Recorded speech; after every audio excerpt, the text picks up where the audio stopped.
On the night my brother grabbed the microphone and announced Mom was giving him the hotel shares, 50 people raised their glasses to celebrate my erasure. I only said one sentence in reply. He shouted, "What?" so loud the band stopped mid-song. By the time the projector finished cycling through my slides, my brother's inheritance, my parents' reputation, and our entire legacy were hanging by one thread, and I was the one holding the scissors. My name is Aubrey Tate. I am 32 years old, and for the past 8 years, I have been the finance director of the Silvergale Harbor Hotel, our hotel. It is a structure of defiance, built of reinforced steel, reclaimed cedar, and soaring plates of glass, clinging to the black volcanic cliffs of Seabrook Bluff, Oregon. It is a place of brutal beauty. Through the floor-to-ceiling ballroom windows, the Pacific Ocean, gray and furious, throws itself against the rocks below, sending plumes of white spray halfway up the cliff face. Tonight, we are celebrating 40 years of not falling into that ocean. The Grand Ballroom is a masterpiece of manufactured warmth. Designed to contrast the cold wilderness outside, it is suffocatingly beautiful. 3 massive chandeliers, crafted from hundreds of hand-blown glass orbs mimicking ocean foam, drip soft, golden light onto the 200 guests. The air smells of money, expensive perfume, and the faint, briny tang of the sea that slips past the seals. The sound is a civilized roar, the murmur of 200 conversations, the steady clinking of crystal champagne flutes, and the sophisticated, unobtrusive rhythm of a live jazz quartet in the corner. They are all here, the mayor of Seabrook Bluff, already looking ruddy from the open bar, Darren Cole, our largest minority investor, looking severe and checking his watch, Margaret Hale, whose family money helped build the new spa wing, local politicians, Portland socialites, and dozens of VIPs who consider the Silvergale their personal coastal escape, and lining the walls, standing straight in their pressed black uniforms, are the long-serving staff, Maria, who has run housekeeping since I was a child, Ben, the concierge who can get reservations anywhere. They are the ones who truly know this building's secrets. These people believe they are here for an anniversary. They think they are here to eat $500 a bottle champagne and oysters harvested 12 hours ago, to celebrate 4 decades of the impeccable Tate family legacy. They are wrong. The quartet winds down a number. A feedback-laced tap-tap-tap echoes through the room as my brother, Logan Tate, steps onto the low stage. Logan, my older brother, the crown prince. He doesn't just walk. He conquers. His tuxedo is bespoke, midnight blue, fitting him perfectly. His dark hair is artfully mussed, a look he pays a stylist in Portland a fortune to achieve. He grips the microphone, his knuckles white, flashing the heavy gold signet ring he inherited from our grandfather. He thrives on this, the spotlight. He is the face, the charm, the handshake. I am the ledger, the spreadsheets. The late nights spent finding the rounding errors that keep us solvent. That has always been the arrangement. Wow! What a turnout, Logan beams, his voice smooth and practiced, though I can hear the slight, syrupy edge of the champagne he's been drinking since 5 p.m. He raises his glass to the room. 40 years. My grandfather, Harlan Tate, built this place from a drafty, wind-beaten motel with nothing but guts and a view. Polite applause. He soaks it in, letting the sound wash over him. And my parents, he continues, gesturing grandly to the head table. My amazing parents, Edward and Marianne, turned it into magic, into the icon you see today. More applause, warmer this time. I watch my father, Edward, give a modest, practiced wave. But tonight, Logan says, his voice dropping with manufactured sincerity, we don't just look back, we look to the future, to the next 40 years. He pauses, scanning the room, making eye contact, selling the moment. To that end, my mother, Marianne, has made an incredible, strategic decision to secure that future.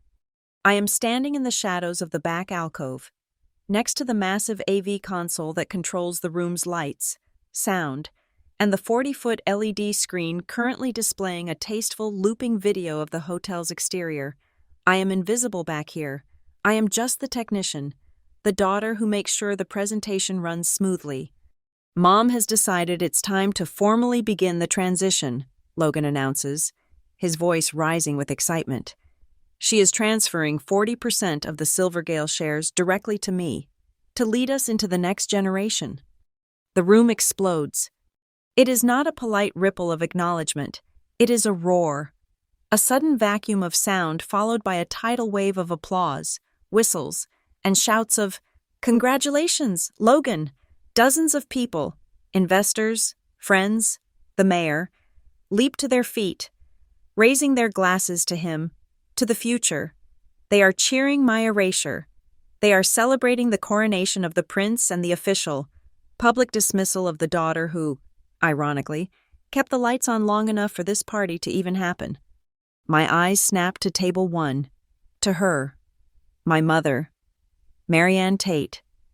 She is radiant in a silver sequined gown, her throat encircled by the diamonds my father gave her for their 30th. She does not look at me. She has not looked at me all night. Her gaze is fixed, adoringly, on her son. Her smile is tight, proud, unwavering. As the applause washes over her, she gives a small, regal nod. It is fractional, barely perceptible, but it is the confirmation. It is the signature on the document. It is the cold, final acknowledgement of a decision that was made long ago. In private rooms I was not invited into, a strange thing happens when the worst-case scenario you have planned for finally clicks into place. The panic I felt for months, the nauseating anxiety that lived in my stomach like a coiled snake, it all just evaporates.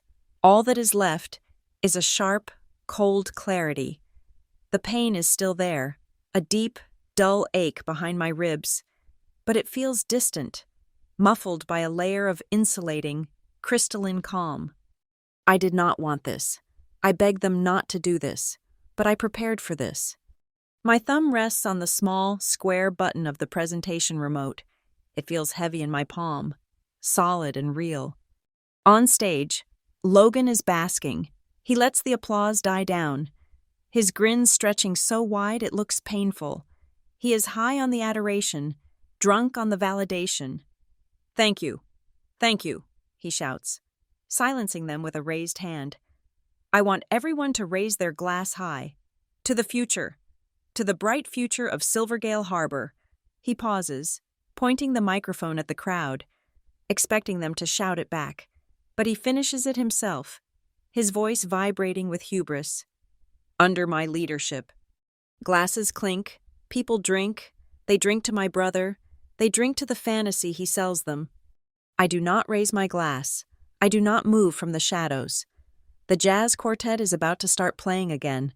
A soft shuffle of drums, a tentative saxophone note. Into that brief pocket of quiet, I speak. My voice is not loud. I do not shout, but it is clear, it is steady, and I pitched it just right, using the small monitor speaker at my station to ensure it carries directly to the front. "Mom!" Every head at table 1 snaps toward me. My father's hand freezes, his fork halfway to his mouth. The rustling and murmuring in the wider room hesitates, confused, searching for the source of the interruption. "Mom," I repeat. I take one step out of the alcove, into the dim light. I can feel 200 pairs of eyes finding me. Should I tell everyone the truth about those shares, or will you? Silence. Absolute, suffocating, pristine silence. The drummer's brush freezes mid-swipe. The ambient murmur of 200 conversations vanishes as if a switch had been thrown. The only sound is the distant, haunting crash of the waves outside the glass. A man at table 3 coughs, and it sounds like a gunshot. I see my mother's face. Her smile is gone, frozen into a mask of disbelief, then flashing to pale anger. I see my father's eyes widen, a look of pure, unadulterated panic. Logan lowers his microphone. His smile has vanished. replaced by a dark, ugly flush of annoyance. He is furious. I have stolen his moment. I have interrupted his coronation. Aubrey, sit down, he snaps, his voice low, trying to control the situation. You've clearly had too much to drink. I just stare at him. I stare past him, at my mother. I do not move. I do not blink. His patience shatters. The veneer of the charming host cracks, revealing the spoiled, angry man beneath. He takes an aggressive step forward on the stage, jabbing the microphone toward me like a weapon. Tell them what? He demands, his voice rising. And then he shouts it, a raw, bellowing cry of indignation, so loud the speakers shriek with feedback, making people wince and cover their ears. What? The word rings out, harsh and violent, echoing off the high ceilings. The band physically recoils. That is my cue. My thumb, steady and cold, presses the button on the remote. Click.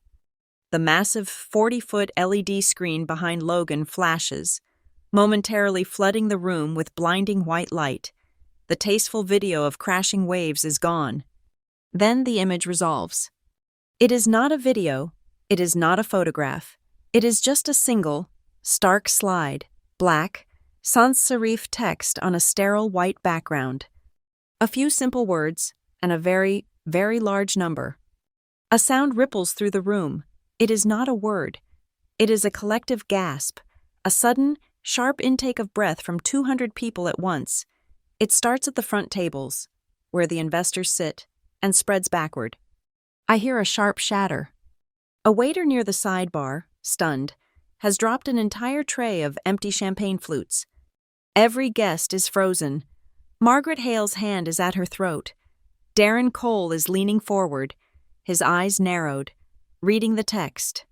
Logan, confused by the sound, by the sudden, terrified silence of his audience, spins around. His back is to the room as he stares up at the screen I projected. He stares at the words. He stares at the number. He stares at the truth. And in that moment, the entire 40-year legacy of the Silvergale Harbor Hotel begins to burn. 6 months earlier, the storm clouds were just gathering, far off the coast. The Silvergale Harbor Hotel was not born of luxury. It was born of grit. My grandfather, Harlan Tate, built the first version of it in 1984 with his own hands and a loan he had no business getting. It was a 12-unit motor lodge on a patch of cliffside dirt, a place where fishermen and weary travelers could rest before heading back out. He was a carpenter, not a hotelier, and he built it to last. He respected the ocean, so he used triple-pane glass. He respected the guests, so he put real wool blankets on the beds. I was the one who loved that history. I was the kid, 10 years old, trailing the housekeepers, counting linens, and asking the front desk manager about occupancy rates. The numbers, to me, were never cold. They were the hotel's biography. They told the truth. They showed you where the building was strong and where it was cracking. Logan loved the performance. He loved the idea of the hotel. He was the one who, at 12, would greet guests at the door, mimicking our father. We grew up. I went east for my MBA, worked for 6 years at a cutthroat private equity firm in New York, and learned how to spot a lie in a balance sheet from a mile away. I came back 8 years ago, not because I failed, as Mother sometimes implies, but because this place is in my bones. I came back to protect Harlan's work. Logan went to school for hospitality management, which mostly involved fraternity parties, and came back to take the job Mother invented for him, Director of Guest Experience. His job was to charm. He managed the social media, schmoozed the influencers, and took credit for the 5-star reviews my operations team earned. He became, in the pages of glossy travel magazines and on his own curated Instagram feed, the Prince of Silvergale, the handsome, dashing heir apparent. The divide was actively engineered by our mother, Marianne. Marianne Tate lives by one creed: family is everything. It is a beautiful phrase, one she uses often at charity luncheons, but in practice, her definition of family was narrow, laser-focused, and had one beneficiary. In her eyes, Logan was the brand, and I was the back office. Strategy sessions would appear on the shared calendar, held in the private sixth-floor lounge. The attendees, Edward, Marianne, Logan. I would ask, "Mom, shouldn't I be in that meeting? If we're discussing the new spa budget, I need to present the cost analysis." She would pat my cheek, her diamonds cold against my skin. "Oh, darling, this is just high-level brand direction, brainstorming. We need you focused on the details, on the paperwork." The paperwork was the 70-hour work week I pulled to keep us profitable. Our father, Edward Tate, is the CEO. It says so on his business cards. He is a kind, gentle man who loves sailing and hates confrontation. He is the quiet, passive engine of my mother's ambition. He sees her blatant favoritism, sees the imbalance, and chooses peace. He would come into my office late at night, see me buried in spreadsheets, and put a hand on my shoulder. "Your work is vital, Aubrey, truly vital. I don't know what we'd do without you." Then he would sigh, say goodnight, and go home, leaving me to do the work that protected him from the consequences of his own wife's decisions. The only one who saw the truth was Harlan. Grandfather Harlan is in his 80s now, mostly retired. He lives in the small wooden house on the hill above the hotel, the one he built before the Silvergale even existed. He still holds 15% of the shares and 100% of the company's moral compass. He would sit in on our quarterly reviews, a silent statue in the back of the room. Logan would present his flashy slides filled with social media engagement metrics and rave influencer quotes. Then, Harlan would turn his sharp, pale blue eyes to me. "Aubrey, talk to me about the debt-to-equity ratio. Talk to me about the average daily rate versus our labor cost percentage." I would give him the unvarnished numbers. He would listen, processing, and then give a single, curt nod. "Good," he'd grunt. "A house built on a weak foundation will fall, no matter how pretty the paint." He knew I was the foundation. He just didn't know how badly the paint was poisoning the beams. Logan and I used to be close. We built forts in the commercial laundry bins and stole shrimp from the banquet kitchens. But the business, and our mother's sharpening of it, turned us into a cliché: the heir and the spare. I remember a Tuesday night, maybe 3 months ago. It was past 10 p.m., and I was in my glass-walled office, the numbers on my 3 monitors glowing in the dark. I was tracking a $75,000 discrepancy in the invoices for the new spa wing. It wasn't a typo.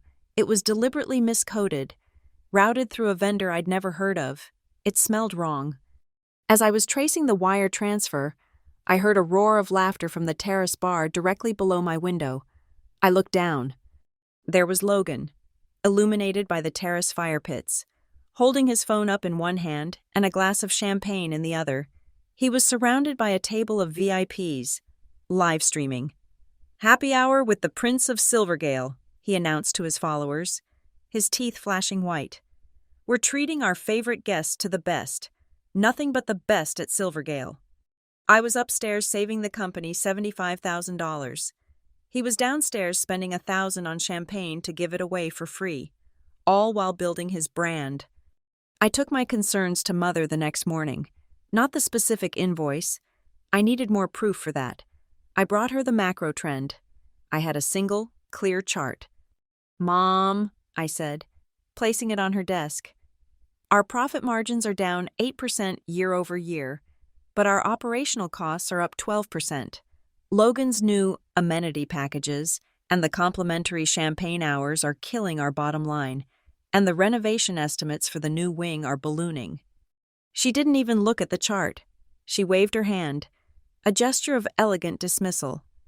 "Aubrey, you worry far too much. You always have. Look outside." She gestured to the stunning panoramic view of the ocean. "We are not selling widgets. Darling, we are selling magic. We are selling an experience. The guests will come. They always do." She pushed the chart back toward me. "Just make the numbers work." Make the numbers work. Her tidy phrase for hide the problem, bury the loss, take out another loan. The moment that set fire to everything happened 6 weeks ago. It was a family dinner, just the four of us and Harlan, at my parents' house, the heavy oak table, the good silver, the suffocating politeness. It felt staged. Halfway through dessert, Marianne set her fork down with a delicate click. "Edward and I have been doing a lot of thinking about the future," she announced. My stomach dropped. This was it. "Logan," she said, her voice thick with emotion. She reached across the table, past the centerpiece, to grip his hand. "You have done such an incredible job building the Silvergale brand. You have your grandfather's vision. You have the soul of this place." My father stared intently at his plate, as if memorizing the pattern. "Your father and I have decided," she continued, "that when we fully retire, you will be the one to carrying the hotel.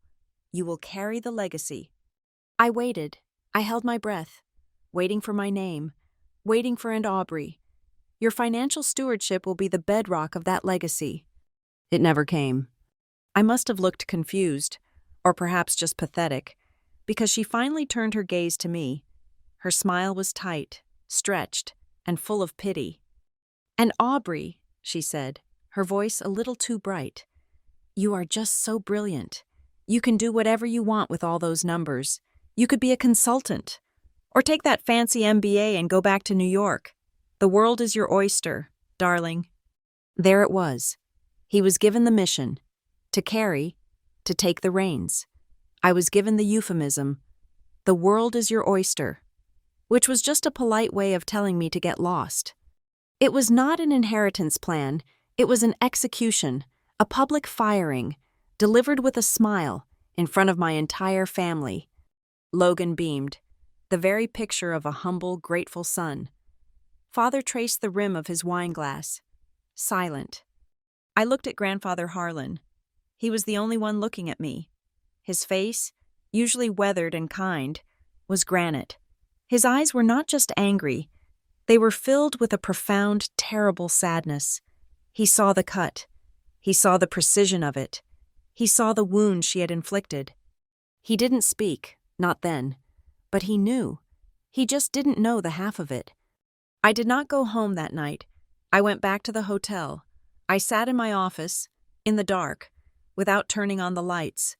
The glass walls reflected my own pale, blank face against the backdrop of the black, churning Pacific. The magic Mother was selling was a lie. The brand Logan was building was an empty shell. The legacy they were handing him was a house of cards. I looked at the salt-stained cedar of the walls, the building Harlan had hammered into place with his own hands. I thought of the 400 employees who depended on this place. I loved it.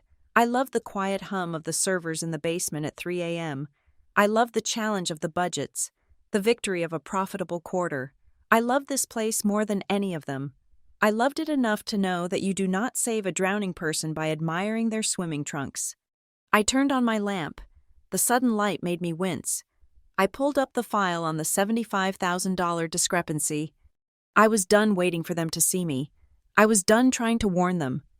The numbers were not just numbers. They were crying for help. And I realized, sitting alone in that glass box above the ocean, that I was the only one listening.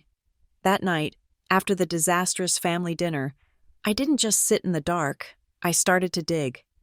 My starting point was the $75,000 invoice I had flagged weeks ago. Cascade Peak Consulting. It was coded to Spa and Wellness Wing pre-construction services.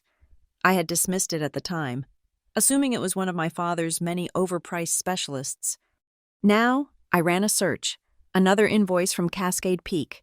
This one for $60,000. Just 3 weeks later, and another. Summit Ridge Strategies. Coastal Project Management, LLC.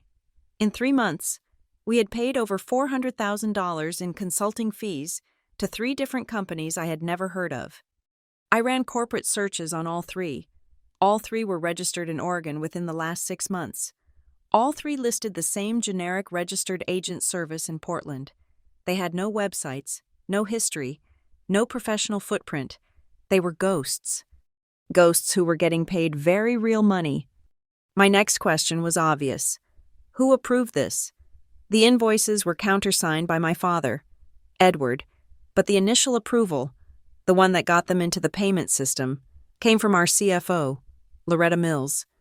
Loretta had been with the Silvergale since before I was born. She was a fixture, a woman of sharp pencils and sharper opinions. She was meticulous to a fault. She would argue with me over a rounding error of 50 cents. She would never, ever approve $500,000 in payments to ghost companies.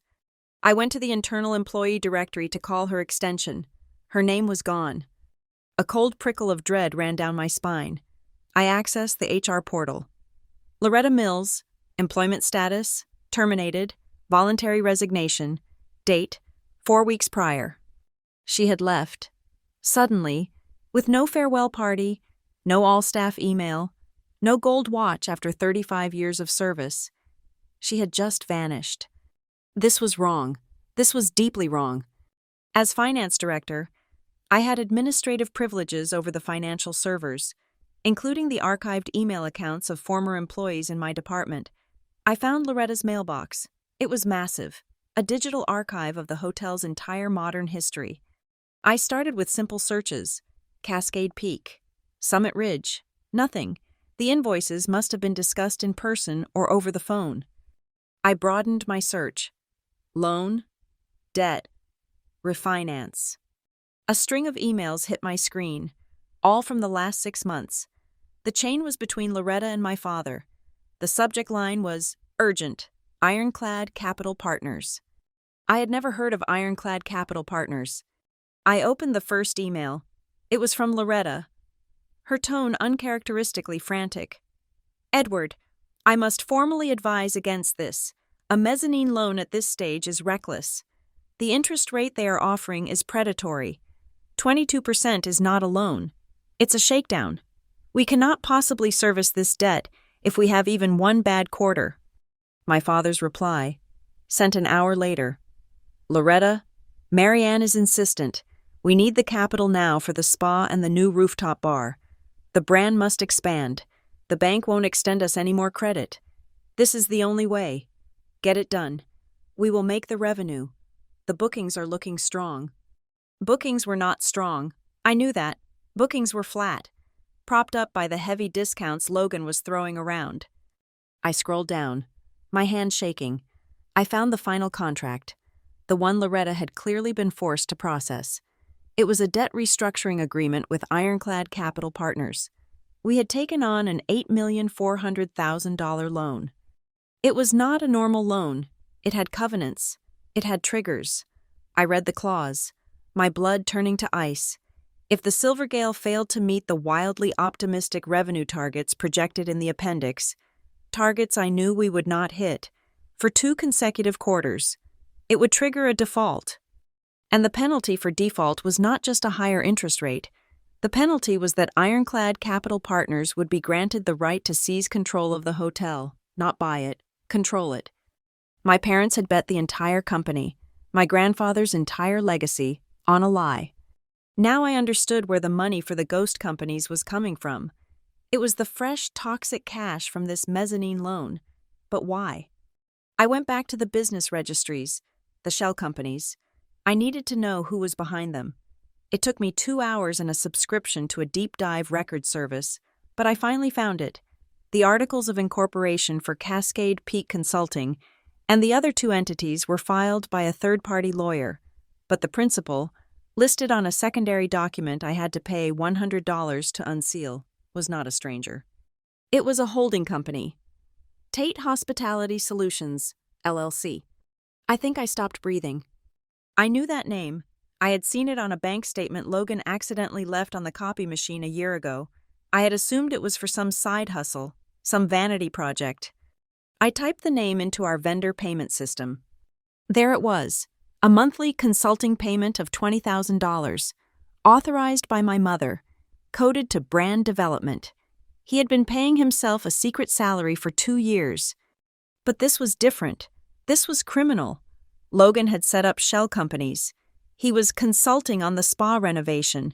He was hiring the contractors, and those same contractors were submitting invoices that included his consulting fees. He was taking kickbacks. He was inflating the cost of the very project that had forced my parents to take out a predatory loan, and he was pocketing the excess. I cross-referenced the dates. The first payment to Cascade Peak, the first chunk of the kickback, was deposited into his LLC's account 2 full weeks before the board meeting where my parents and Logan had presented the final budget for the spa and gotten it approved. He wasn't just skimming, he had planned this. He had built the fraud into the budget from the very beginning. My head was spinning. I felt sick. This was the man my mother had just promised the entire company to. And then, a worse thought. Why did Loretta really leave? Why would she just walk away and let this happen? She was a fighter. She would have told me. Unless she tried to. I opened my own email client. I searched my inbox. Nothing from Loretta in the last 2 months. I searched my archived mail. Nothing. Then I checked the one place I never look, my spam filter. It was full of the usual junk, pharmacy ads, Nigerian prince scams, newsletters I never subscribed to, and one email, sent from Loretta's personal Gmail account, dated 6 weeks ago, the day before she resigned. The subject line was just 2 words, "Read this, Aubrey." I clicked it. Aubrey. I can't be a part of this. I am being forced out. You are in danger. Your parents are about to do something unforgivable. They are restructuring the entire company. They are moving the clean assets, the Silvergale brand, the name, the management contracts, into a new holding company. That is going to be Logan's gift. But the debt, Aubrey, the $8.4 million ironclad loan, they are parking it, and all the other bad paper, in a separate, dying legal entity, the old LLC that technically holds the deed to the building, and they are making you the personal guarantor for that loan. I have tried to talk them out of it. I told Edward it was monstrous. I told him it was financial abuse, that it would destroy you. Marianne said you were family, and you would understand the need for it.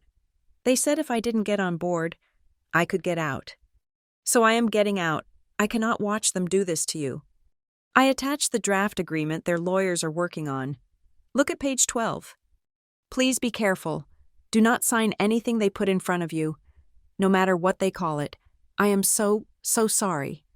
Loretta. My hand was shaking so violently I could barely click the attachment. It was a PDF. Silvergale Global Restructure V4 Confidential PDF. I scrolled. It was all there. The creation of Silvergale Legacy Holdings, with Logan Tate as 90% owner, the transfer of all branding, intellectual property, and management rights to this new entity. And then I got to page 12, the section on the Seabrook Hospitality Services LLC, the old company that held the building and all the debt. There was a personal guarantee clause. It stated that in the event of a default, the private lender could seek full repayment not just from the company's assets, but from the personal assets of the guarantor. My name was typed into the signature block, Aubrey Tate. This was not favoritism. This was not being passed over. This was a human shield. They were giving Logan the treasure, the brand, the future profits, all scrubbed clean of debt, and they were strapping the bomb to my back. They were handing me a failing company, loaded with a predatory loan I could never repay, and making me personally responsible for it. When Logan's incompetence and their arrogance finally drove us into default, Ironclad Capital wouldn't come for Logan's clean company. They would come for me. They would take my savings, my condo. They would garnish my wages for the rest of my life. I was the designated sacrifice. I leaned back, a cold sweat on my forehead, and I remembered, 3 weeks ago, a Tuesday, I was in the middle of a frantic, back-to-back supplier meeting. My phone buzzed, an email from my father's assistant. Subject: Urgent, quarterly tax forms. It had a link to an e-signature application. Ed needs this signed by EOD. Please, the note said. I remembered clicking it. I was annoyed, busy. The page was loading, and just as the sign here box appeared, the Wi-Fi in the conference room dropped. I cursed, shoved my phone in my pocket, and promptly forgot all about it. It wasn't a tax form. I pulled up the draft again, my heart hammering. I went to the file properties. I looked at the metadata. Author, Edward Tate. And then, last modified by. My breath hitched. The last person to edit this document, the last person to make a change at 2:17 in the morning just 3 nights ago, was not my mother. It was not my father. The username was Logan Tate. He knew. He was not just the beneficiary. He was not just the pampered, ignorant prince. He was an active participant.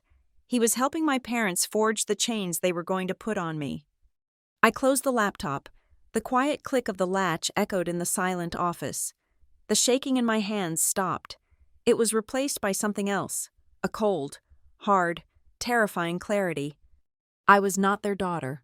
I was their collateral.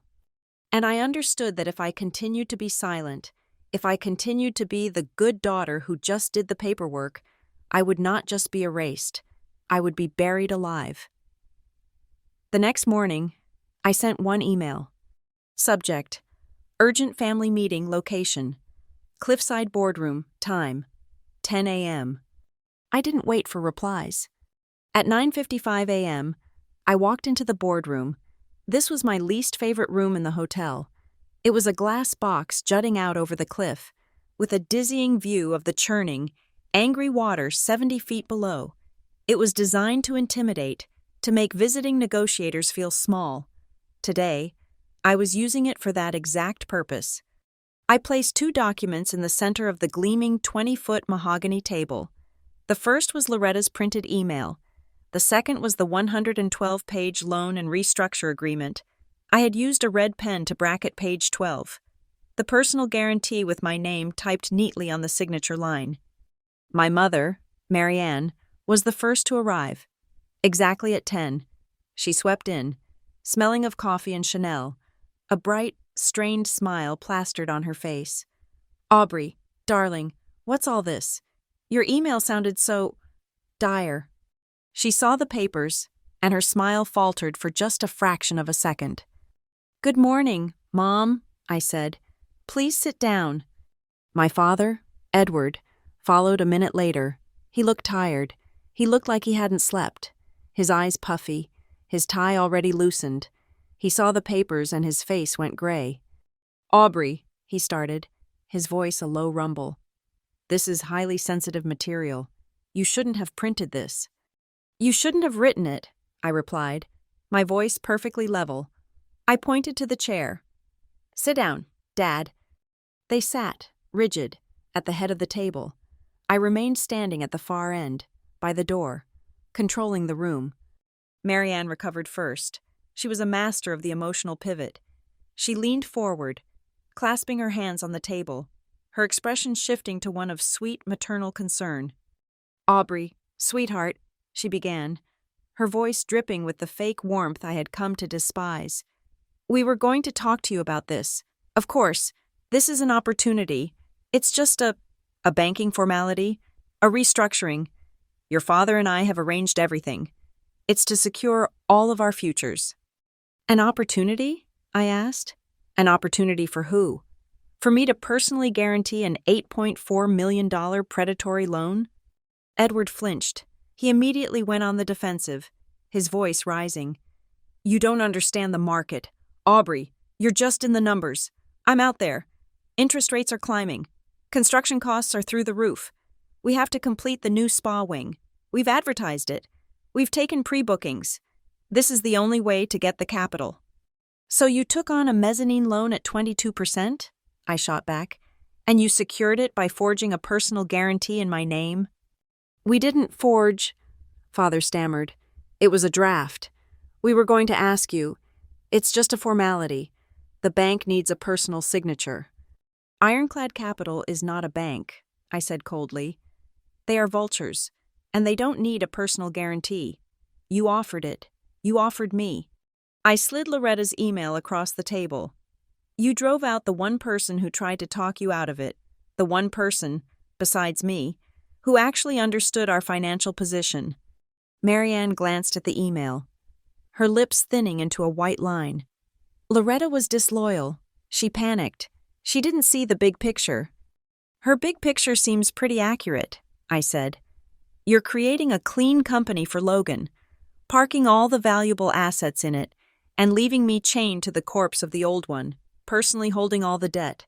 That's the plan, isn't it? Before she could answer, the door swung open. Logan breezed in.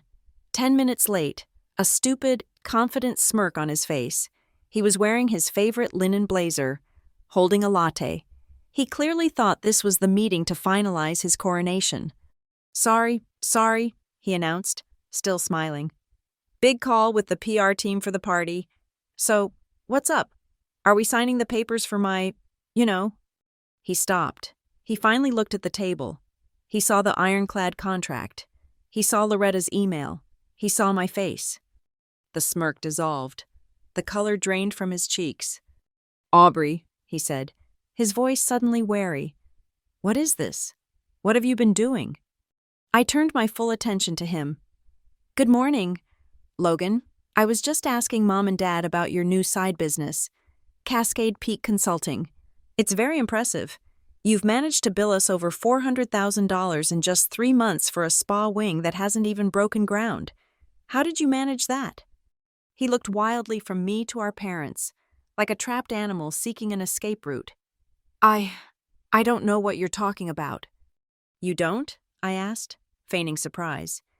Because the invoices were routed through your LLC, the one you use for brand development, the one you've been paying yourself $20,000 a month from for 2 years. That's not true, he yelped. That's an accounting issue. That's Loretta's fault. She must have miscoded something. Loretta's gone. Logan, I said, you can't blame her anymore. You set up shell companies, you took kickbacks from the contractors, and you did it before the budget was even approved. You poisoned the well, and then you convinced Mom and Dad to mortgage the entire hotel to pay for it, with me as the collateral. There it was, the entire truth, laid bare on the mahogany table, hanging in the air over the furious ocean. Marianne slammed her hand on the table. The sound cracked through the room. Enough, she screamed. Just enough. Aubrey, you have always been this way. Always pessimistic, always seeing the dark lining. You never, ever support your brother. You're brilliant. Yes, but you have no heart. You have no faith. She stood up, her eyes blazing with a righteous fury. We are a family. We are trying to save this hotel. We are trying to save the jobs of 400 employees. And all you can do is stand there and nitpick and accuse. If you truly love this family, if you love this hotel, you would sign that paper and you would help us get through this, not tear us apart. Sign it? I was incredulous. You want me to sign it now? You want me to knowingly commit fraud to cover up your fraud and his theft? It is not theft, she shrieked. It's a creative business expense. My father stood up then. His face crumpled in a mask of wounded disappointment. He was playing his part, the good cop, the emotional weapon. Aubrey, he said, his voice trembling with manufactured pain. How can you talk to your mother like that? After everything we have given you, that education, that fancy MBA, do you think we just printed that money? This hotel paid for that. This hotel paid for your apartment in New York. It paid for your condo here. If it were not for this hotel, for this family, you would not have this day. You would be nothing. The guilt, it was the oldest, most polished weapon in their arsenal. I had been programmed since birth to collapse under its weight. I felt my eyes sting. I felt my resolve waver. This was my father. This was my mother. We are asking you, my father said, his voice dropping to a desperate whisper, as your family, to trust us, to help us, to sign. A heavy black pen sat on the desk next to the contract. My hand was shaking. I could feel the tremor starting in my fingers and radiating up my arm. I reached out. I picked up the pen. I looked at it. Heavy, gold-plated. The pen my father used to sign every important document. I saw my mother's face. Her expression had softened, the rage replaced by a look of expectant triumph. She thought she had won. She thought the guilt had worked, as it always did. I looked at Logan. He was watching me, his eyes narrow, a flicker of his old smirk returning. I looked at my father. He just looked exhausted, desperate for the confrontation to be over. I took a deep breath, the salt and spray of the ocean filling my lungs. I remembered Loretta's email. I remembered my name on that guarantee. I remembered I was not their daughter. I was their collateral. I set the pen down. I did not drop it. I placed it, very deliberately, on top of the contract. My hand was perfectly steady. "No," I said. The word was quiet, but it was deafening. "What did you say?" Marianne whispered. I said no. I looked directly at her, at all of them. "I will not sign. I will not be your financial shield. I will not go to jail for you, and I will not sign to cover up numbers that have been manipulated by all three of you." The silence that followed was terrifying. And then, Logan exploded. It was not a shout. It was a detonation. You bitch!" he screamed, his face turning a deep, blotchy red. He lunged, not at me, but at the table, slamming his fist down. "You've always been this way. You're jealous. You're just jealous that they chose me. You could never stand to see me succeed. You want this to fail. You're sabotaging us. You're going to our investors, aren't you? You're the one making them lose faith." He was spiraling, projecting, throwing every one of his own sins onto me. But it was Marianne who delivered the final, fatal blow. The warmth was gone. The fake concern was gone. Her face was a mask of cold, reptilian fury. She pointed a perfectly manicured finger at me. "You listen to me," she said, her voice low and lethal. "You are either with this family, or you are against it. There is no middle ground, and if you are not on the side of this family, then you can't expect to receive a single thing from this hotel. Not a dime, not a share, not a memory. You will be cut out. Do you understand me? Aubrey, you will be out." It was not a threat. It was a promise. The official execution, delivered to my face. I looked at the three of them, my mother, the tyrant, my father, the coward, my brother, the thief. I picked up my copy of the contract and Loretta's email. I did not run. I did not cry. I walked. I pulled open the heavy glass door to the boardroom and stepped out into the hallway. My heart was not just pounding. It felt like it was trying to escape my chest. I could hear my mother start screaming my name from inside the room, but I did not turn around. I walked past the front desk, past the concerned look from Ben, the concierge. I walked out the front doors, into the howling wind and the cold, gray Oregon mist. I knew, as the glass doors slid shut behind me, that I was no longer the good daughter. The illusion was shattered. And I knew, with a terrifying, sinking certainty, that logic and truth would never be enough to save the Silvergale. They had just declared war, and they had left me with no choice but to fight back. I didn't go home. I didn't cry. I drove for an hour south along the coast, the car windows down, the cold, wet air stinging my face. Then I turned around and drove to Portland. At 2 p.m., I was sitting in a high-rise office overlooking the Willamette River, the coffee in my hand shaking so badly it rattled against the cup. Across from me sat Noah Briggs. Noah and I had survived the same MBA program, which forms a bond deeper than blood. He was the only person I knew who found a poorly structured debt agreement more offensive than a war crime. He now specialized in precisely this: hostile restructuring of luxury hotel properties. I didn't give him the emotional version. I didn't talk about my mother's cruelty or my brother's betrayal. I simply laid the documents on his desk: the ironclad capital loan agreement, the draft of the new corporate structure, Loretta's email, the printouts of Logan's shell companies and the invoices. For 10 minutes, he said nothing. He just read, his pen making small, sharp notes in the margin. The only sound was the rustle of paper and the distant Portland rain. Finally, he pushed his glasses up his nose and looked at me. "Well, they're not just trying to disinherit you, Aubrey. They're trying to send you to federal prison." "They're leveraging the entire asset," I said, my voice flat, "and using me as the guarantee." "Worse," Noah corrected. "They're committing multiple acts of fraud. The kickback scheme is wire fraud. Plain and simple. The attempt to get your signature on a personal guarantee for a loan you had no knowledge of is fraud. The loan agreement itself, based on revenue projections they know are false, is bank fraud.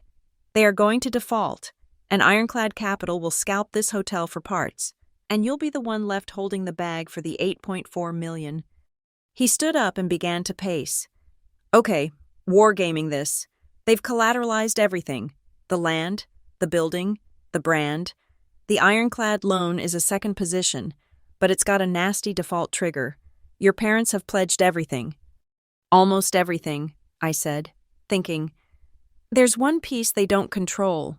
My grandfather. Harlan still holds his original 15%. It's not common stock. It's an old, unlisted internal bond. A different class of debt. From the original build-out, they've never been able to touch it. Noah stopped pacing. An unlisted, private bond? Held by a family member? Aubrey? What are the terms on that bond? Standard, I said. Pays a low coupon. Matures in, oh God, 20 years. It's basically just a piece of paper in his desk drawer, a legacy holding. No, Noah said, his eyes lighting up. It's not, it's leverage. Find the covenants, a bond that old, from a private build-out. It might have a default clause of its own. It might even have priority over the bank. Get me the document. My phone buzzed as I was about to answer. An unknown number. Hello? Aubrey. The voice was thin, reedy, but unmistakable. Get up to my house. Now. Don't use the hotel road. Take the old service path. And don't tell anyone you're coming. Harlan, he hung up. I looked at Noah. I think I'm about to get the document. An hour later, I was sitting in my grandfather's small, cedar-shingled house on the hill. The place smelled of old books, pipe tobacco, and wood smoke. He sat across from me in his worn leather armchair, a woolen blanket over his knees. You had the fight, he said. It wasn't a question. This morning? And she threatened you, to cut you out. Yes. He nodded, a slow, sad movement. I have been watching Marianne destroy this family for 20 years. I have watched her poison Logan with entitlement and ignore you out of, I don't know, jealousy, perhaps, because you have my head for the numbers, and she never did. He winced, shifting in his chair. I am an old man, Aubrey. I didn't have the strength for another boardroom war. I thought if I just stayed quiet, she would see reason. I was wrong. I've been a coward, and I'm so very sorry for what that cowardice has cost you. Grandfather, it's not. It is, he said, cutting me off. He pointed to a small, locked safe in the corner. The combination is my birthday, 1838, August 18th, 1938. Open it. I did. Inside was not a stack of cash. It was a manila folder, a small black ledger, and a passbook. I brought them to him. That folder, he said, is my bond agreement, the original 15%. Noah was right. My heart jumped. You spoke to Noah? While you were driving here, he's a smart boy. He saw it immediately. The covenants. Read Section 4B. I flipped through the brittle, typewritten pages. Section 4B. Acceleration clause. In the event of gross mismanagement, criminal fraud, or any action taken by the managing partners that willfully endangers the solvency of the Silvergale Harbor Hotel, the bondholder could declare the entire note due immediately. It's a technical default trigger, I whispered, the words catching in my throat. It's a bullet, Harlan said. But that's not all. Look at the passbook. I opened it, a private savings account at a small community bank in Seabrook. My name was on it. Aubrey Tate, in trust for Harlan Tate. The balance made me dizzy. Grandfather, this is almost $600,000. For the last 8 years, he said, his voice quiet. While your mother was paying Logan his brand development bonus, I've been paying you yours. Every time you saved us on a supply contract, every time you refinanced a loan and saved us points, every time you worked until midnight to find the rounding error your father made. I took a percentage of the savings and put it in here for you. I called it the truth bonus. I wanted you to know that someone saw what you were doing." I couldn't speak. My throat was thick. "It's your money, Aubrey," he said. "It's your back pay, and now I want you to use it." He tapped the folder. "I'm a sentimental old fool, but I'm not stupid. I had my will updated 6 months ago. The day after Marianne told me her plan to give Logan the shares, it has a provision. I can transfer ownership of that bond, before my death, to any family member I deem uniquely capable of saving the Silvergale from financial ruin. I deem you capable." I finally understood. This was the chess move. "You want me to buy the bond from you," I said.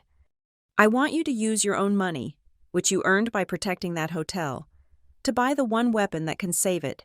Noah is already drafting the paperwork. You are going to set up a new company, something clean, that has nothing to do with the Tate family name. That company will buy my bond, and then that company will become the senior creditor, the one with the power to pull the plug, or the power to restructure." "Tide Glass Capital, LLC," I said. The name came to me instantly. Harlan smiled, the first real smile I'd seen from him in months. Tide and glass, perfect, strong, clear, and it doesn't bend. For the next 2 weeks, I lived a double life. By day, I was the pariah. I was still officially employed, but I was frozen out. My keycard didn't work on the executive floor. My emails to my parents went unanswered. Logan would see me in the hall and turn his back, walking pointedly in the other direction. The tension in the hotel was so thick you could taste it.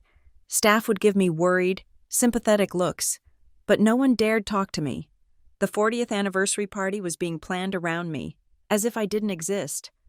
By night, I was the CEO of Tide Glass Capital. Noah and I worked from his office in Portland. We legally formed the LLC. We executed the bond sale with Harlan, quietly, legally, and filed it with the county. I was now, on paper, my family's primary and most dangerous creditor. While Noah built the legal framework, I gathered the rest of the ammunition.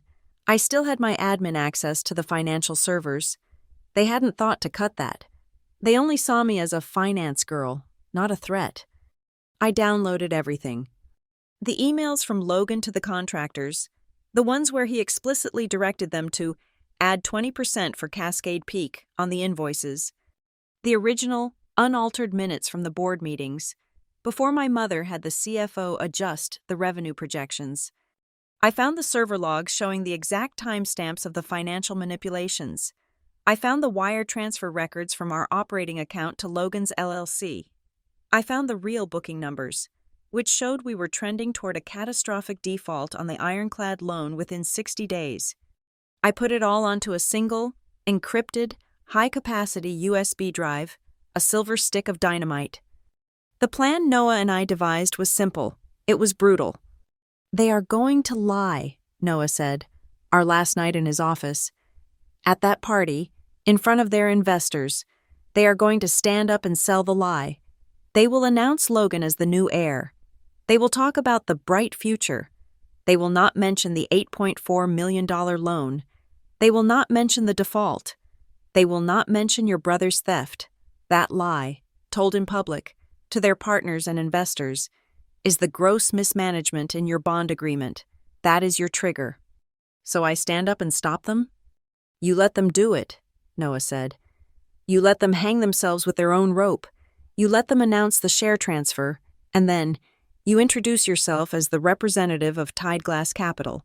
You ask them, in front of everyone, to explain the discrepancy. You use the projector. You trigger the technical default, and you announce that as the senior creditor, you are assuming control of the restructuring process to protect your investment." My grandfather. "Harlan has one job," Noah said. "He's the moral authority. He just has to be there. When the chaos hits, he stands up and backs you. He backs the truth." I spoke to Harlan one last time, the day before the party. "Are you sure?" I asked him. "This will destroy them. This will destroy the family." Harlan looked out his window. down at the magnificent, glittering hotel below. They already destroyed the family. Aubrey, you're just saving the hotel. Sometimes, the only way to save a house that's rotting from the inside is to rip it down to the studs. Don't you hesitate. That night, I went to the hotel. It was late, after midnight. The grand ballroom was empty, dark, and set for the party. Tables draped in white linen, stacks of champagne glasses. I walked to the AV alcove in the back, the one I knew better than my own bedroom. I opened the control panel, a mess of wires and inputs. I found a secure, hidden spot inside the podium, taped the silver USB drive to the metal frame, and plugged its cable into the secondary input. I left the primary input open, ready for the laptop that would be running the celebration slideshow.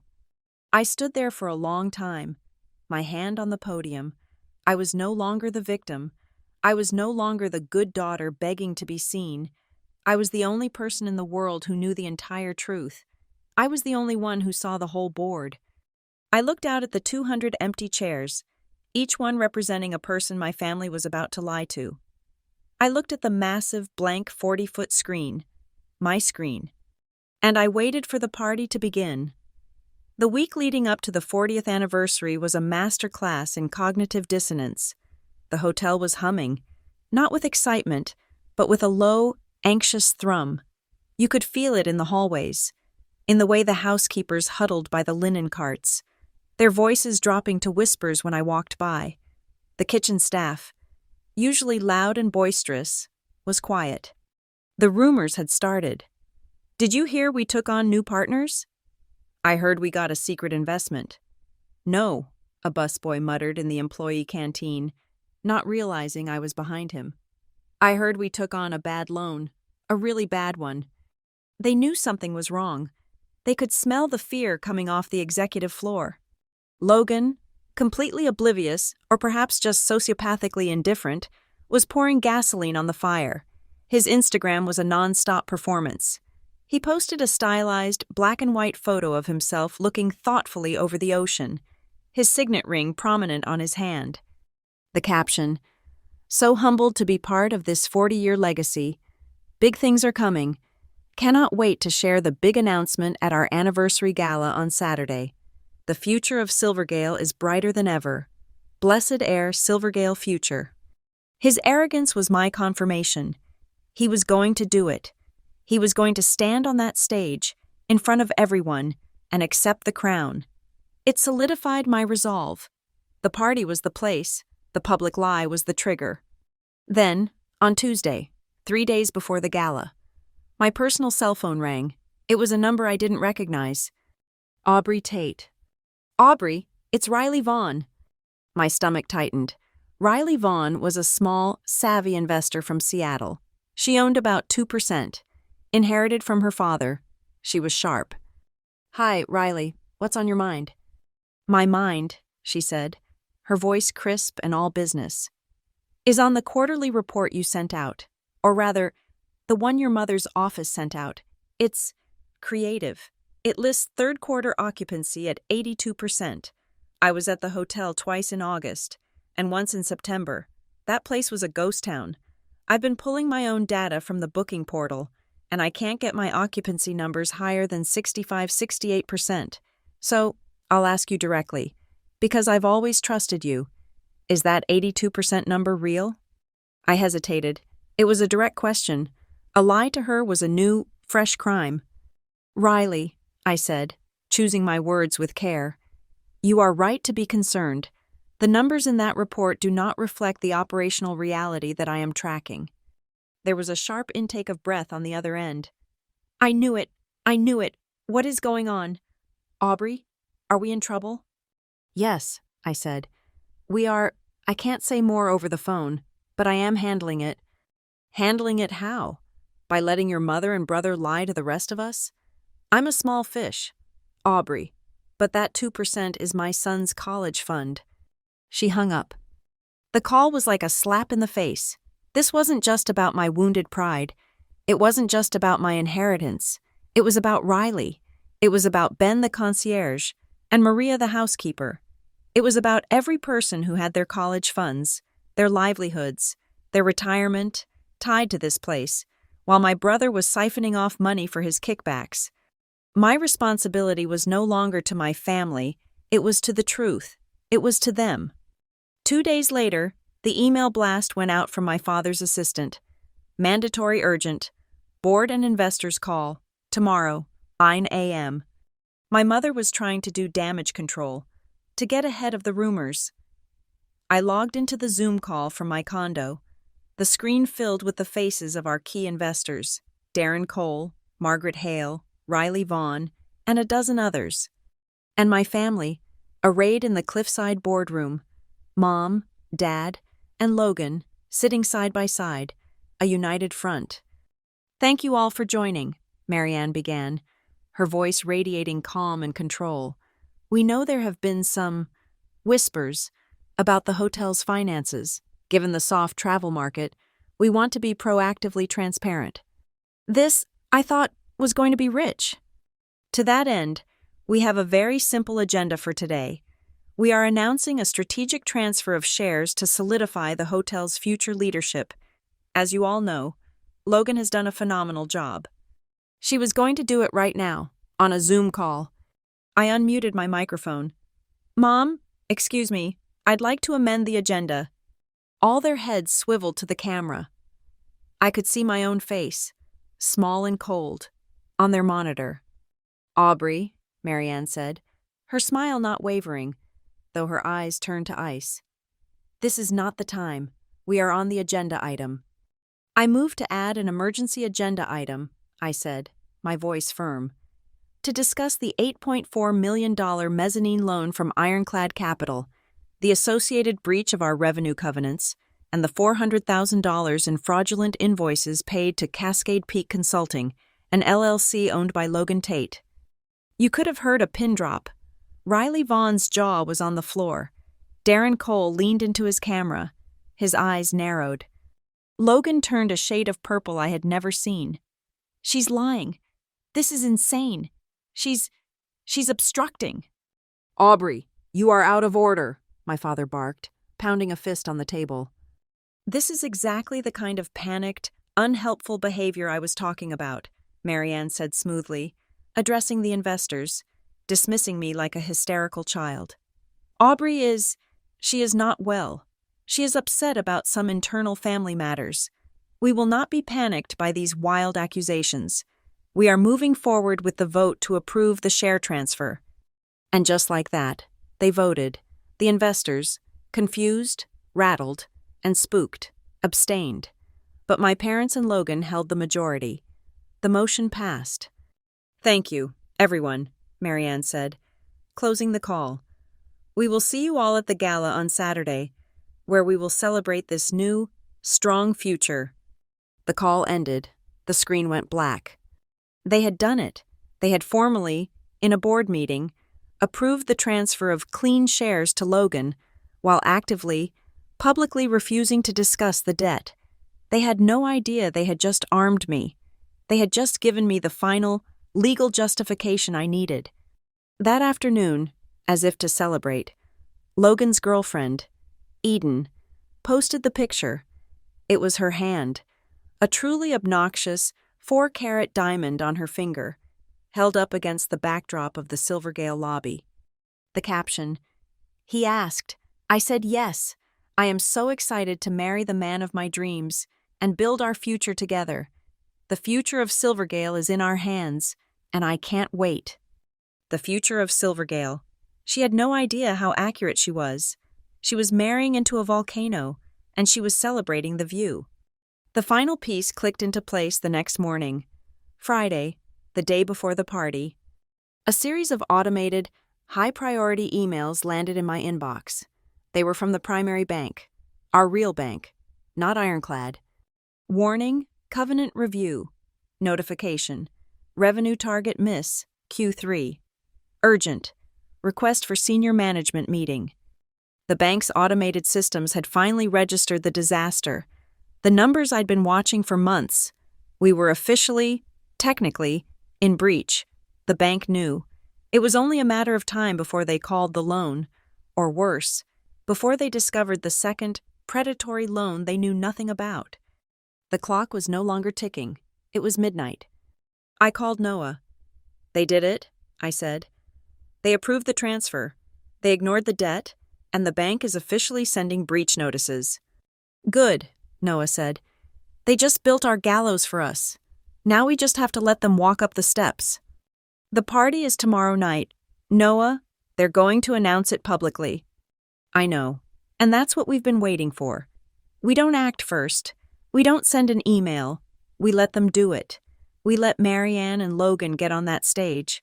We let them tell their beautiful lie to their investors, their partners, their staff. The public lie is the event of default, and the moment they finish— "I hit the button," I finished. "You hit the button," he confirmed. "You project the truth, and you activate the acceleration clause on Harlan's bond. You become the senior creditor in the room. You control the narrative." I talked to Harlan one last time. I told him the plan. He was quiet for a long time on the phone. "He's my grandson," he finally whispered. "She's my daughter-in-law." "I know, grandfather, I can stop. We can just let the bank take it." "No," he said, his voice hardening. "No, you're right. I've seen this rot, for years. I just kept painting over it. Sometimes, the only way to save a house that is truly on fire is to let the rotten parts burn all the way down. Let them burn. Aubrey, do it." He hung up. I spent that night, the night before the party, in my office, not my condo. I finalized the presentation on my encrypted USB. Slide 1. Total secured debt, $8,400,000.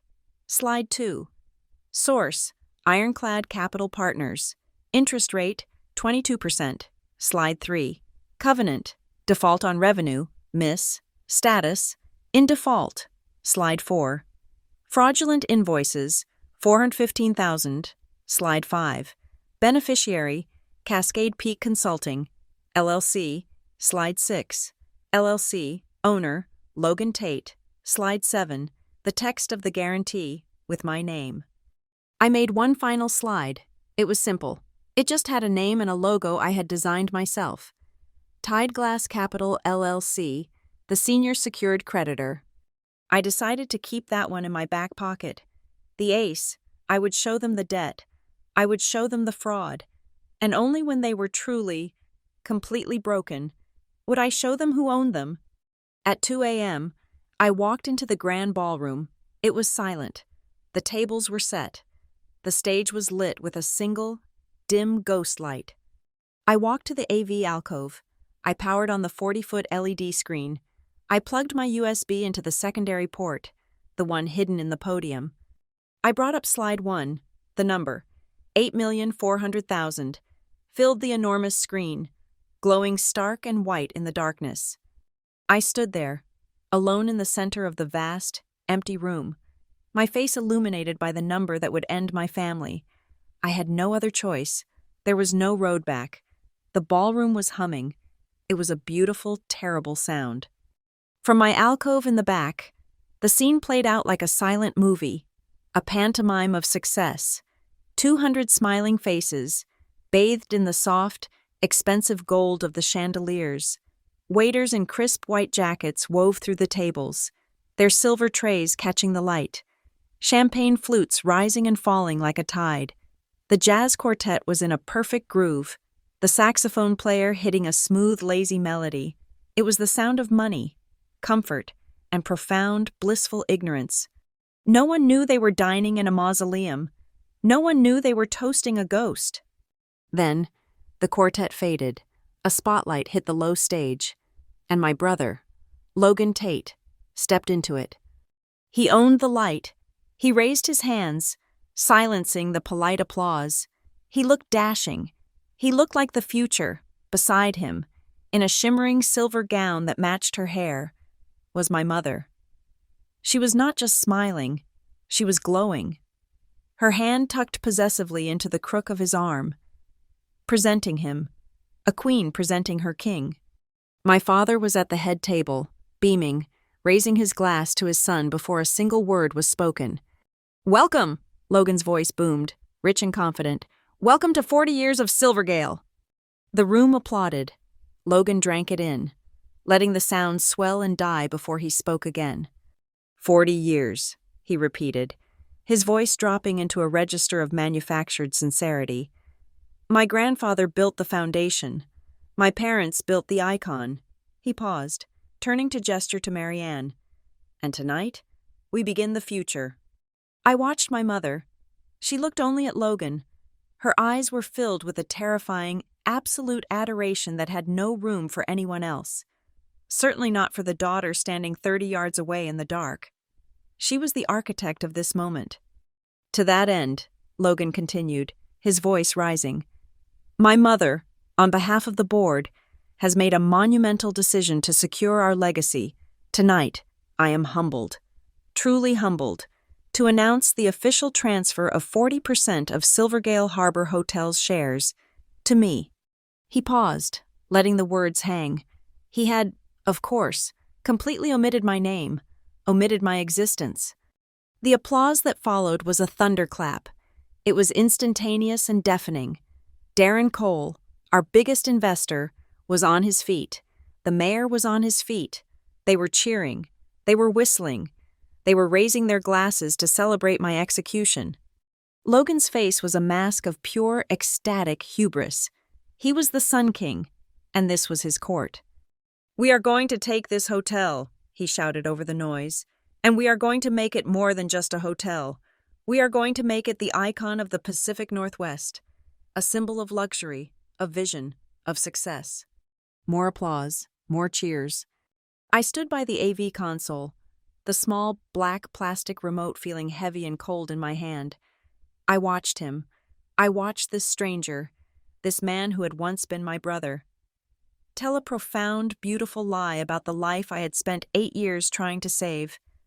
I felt the dull, familiar ache of betrayal, but it was distant now, buried under a cold, hard layer of resolve. Logan raised his own glass high. So please, everyone, stand with me. Raise your glass to the future of Silvergale, to the next, my generation of leadership. 200 people stood. 200 glasses were raised. Crystal clinked. People were smiling, turning to each other, nodding their approval. This was the moment, the public act, the lie, cemented in front of witnesses. As the clinking died down, before the first sip could be taken, I stepped forward, just to the edge of the shadows. I spoke into the small monitor microphone at my station, not to the whole room, but just to the head table. My voice was calm. It was quiet, but it cut straight through the celebratory hum. Mom! At table 1, my mother's glass stopped halfway to her lips. She froze. My father's smile vanished. Mom! I repeated, a little louder. I could feel the ripple of confusion starting from the front tables. Should I tell them about that number, or will you? The silence was instant. It was violent. The jazz drummer, his brushes raised, froze. The nearest waiter stopped, a bottle of champagne bleeding foam onto his white towel. 200 pairs of eyes, all turning, all searching for the source of the interruption. Marianne's face was a study in controlled fury. She did not look at me. She stared straight ahead, her knuckles white on her glass. Logan, however, spun toward me. His face was flushed, his eyes narrowed into slits. I had ruined his applause. I had broken his spotlight. Aubrey, he snapped, his voice a low, furious hiss. But the microphone carried it. What the hell do you think you're doing? Sit down. I didn't move. I just met his gaze from across the room. I held it. He saw the defiance. He saw I wasn't backing down. And he lost it. The thin veneer of the charming host shattered, and the spoiled, enraged child beneath came roaring out. He grabbed the microphone from its stand, hissing feedback into the speakers. He took an aggressive step toward me. Tell them what? He demanded, his voice rising, and then he bellowed it, a raw, ugly sound that was amplified 100 times, a sound of pure indignation that vibrated the glasses. What? The word echoed, harsh and deafening. People winced. The band physically recoiled. That was the trigger. My thumb pressed the button. Click. The 40-foot LED screen behind him, which had been displaying a looping video of a serene, sunny ocean, flashed white. It was blinding. Then the image resolved. Stark, black, sans serif text on a pure white background. Total secured debt, $8,400,000. A sound ripped through the room, a collective, sibilant gasp. It was the sound of 200 people sucking in their breath at the exact same time. Logan, confused, spun around to see what they were looking at. He stared up at the number. His number. A waiter at the sidebar dropped a tray. The shattering of 24 champagne flutes was the only sound that followed the gasp. That number, I said. My voice, now patched into the main speakers, was calm, cold, and clear. It filled the entire ballroom. Every eye snapped to me. Click. I advanced the slide. A new image appeared. It was a chart, a simple, brutal line graph. One line, labeled Projected Revenue, Per Investor's Report, soared upward. Another line, labeled Actual Booked Revenue, plummeted toward the floor. For the last 6 months, I explained, my voice as steady as a news anchor's, my family has been reporting occupancy rates as high as 82%. The reality, as you can see from our own internal booking system, is closer to 65. They have been projecting a 10% growth in revenue. We are currently tracking a 12% loss. A hand shot up at one of the front tables. It was Margaret Hale, the elderly, sharp as a tack investor who had helped fund the spa. She didn't wait to be called on. "Edward," she called out, her voice shaking with anger. "Why was none of this in the quarterly report we just received? I asked you about the spa wing, and you said it was fully funded and on schedule." My father looked like he had been struck. He opened his mouth, but no sound came out. My mother stared at him, her eyes wide with panic. "Because the spa wing wasn't funded by revenue. Margaret?" I answered for him. I clicked the remote. Click. The next slide was a scanned document, a page from a contract. I zoomed in, and the text filled the screen, large enough for the back row to read. It was the signature page for the Ironclad Capital loan. "It was funded by this," I said, "an $8.4 million emergency loan, not from a bank, from a private lender, at an interest rate of 22%. I highlighted the signatures at the bottom. Signed, as you can see, by Edward Tate and Marianne Tate. The room was in chaos. People were standing, shouting questions. 22%? Who are Ironclad Capital? Edward, is this true? And here, I said, my voice cutting through the noise, is my favorite part. Click. I zoomed in on a different part of the same page, a separate clause. The text was small, but the highlighted box I drew around it was impossible to miss. Projected personal guarantor, Aubrey Tate. The signature line beneath my name was, of course, starkly, beautifully blank. The plan, I said, letting my voice drop, was simple. Tonight, at this party, my parents were going to gift my brother, Logan, 40% of the clean shares, the brand, the name, the management fees, and then, at a later date, they were going to have me, the back office girl, sign the guarantee that would make me personally responsible for all $8.4 million of that toxic debt. They were giving him the treasure. They were giving me the bomb. The room erupted. It was pandemonium. Darren Cole was on his phone, undoubtedly calling his lawyer. Margaret Hale looked faint. My father had sunk into his chair, his head in his hands. But my brother, Logan, was just staring at me, his face a mask of pure, uncomprehending hatred. And then, a new voice, a high-pitched, trembling shriek. It was Eden, Logan's new fiancée. She had stood up from her seat at Logan's side table, her face paper white, her hand, the one with the 4-carat diamond, visibly shaking. "Logan?" she cried out, and her voice carried, "What is she talking about? What debt?" She took a step toward him, her eyes wide with a dawning, sickening horror. Logan, you told me we were using the hotel shares as collateral. You said they were worth millions. You told me we could use them to get the mortgage for the house on the hill. Logan's face crumpled. It was the look of a man watching his entire world, every single lie he had ever told, catch fire all at once. Eden's words. The house on the hill hung in the suffocating silence. It was a new, personal, and profoundly greedy detail that landed with the force of a physical blow. Her face, a mask of dawning, desperate horror, turned on Logan. You said that money was safe.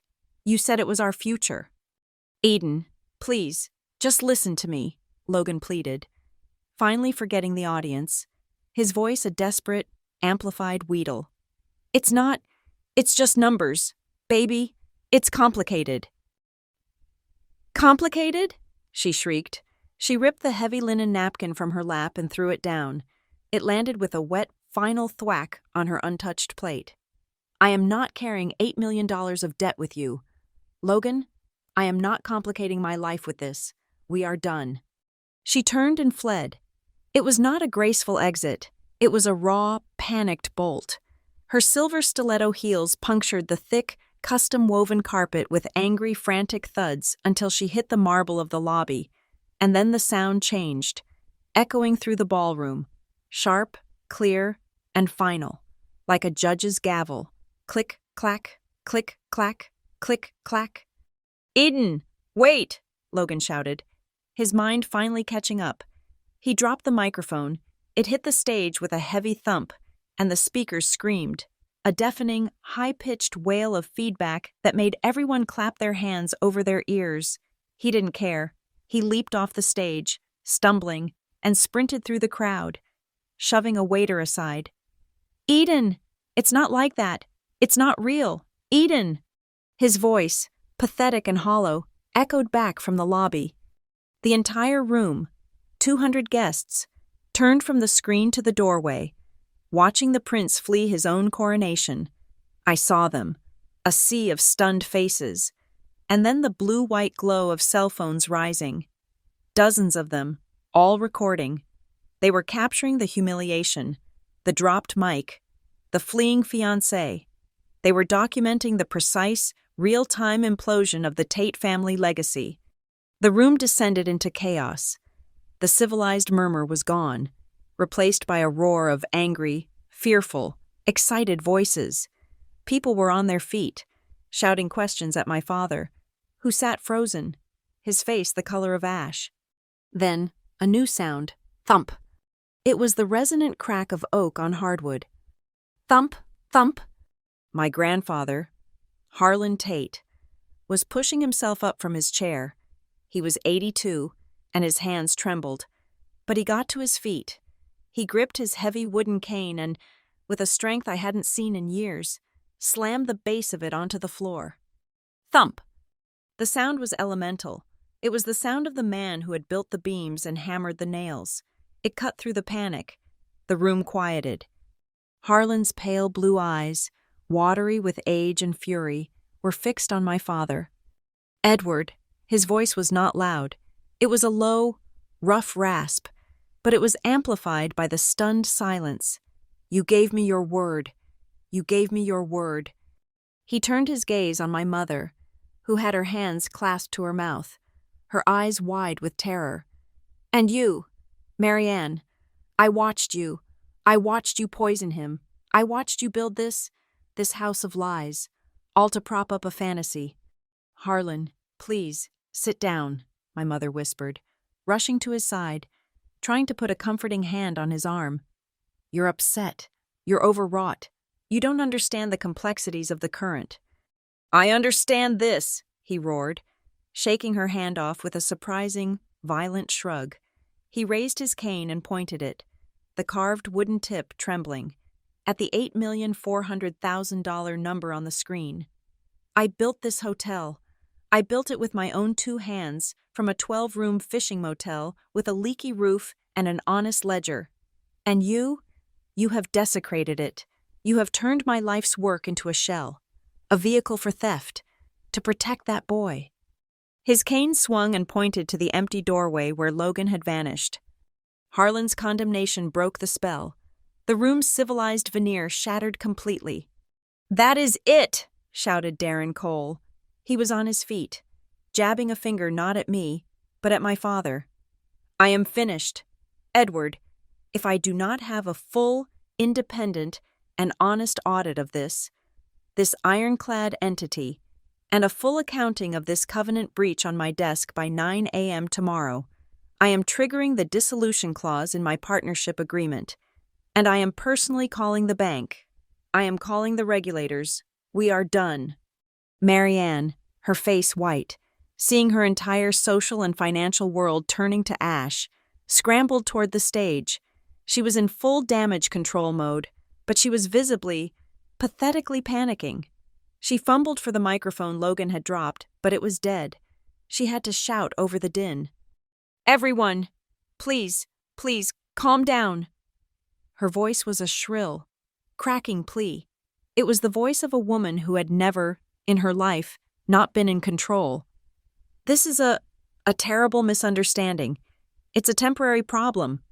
The market, the post-pandemic travel market has been so erratic." She was wringing her hands, her eyes darting wildly, looking for an ally and finding only a sea of hostile, accusing stares. "Everything, I promise you, everything is under control." "Under control?" I said. My voice, by contrast, was amplified, cold, and clear. I held up the remote. "You call this under control, Mom?" Click. I advanced the slide. The room went silent again. This was not a number. It was a flowchart, a map of the crime. At the very top, a box. Silvergale Harbor Hotel, an arrow pointed down from it, labeled Vendor Payments, $415,000. That arrow split into 3 smaller boxes. Cascade Peak Consulting, Summit Ridge Strategies, Coastal Project Management, LLC. From those 3 boxes, a final, single arrow pointed to one box at the bottom.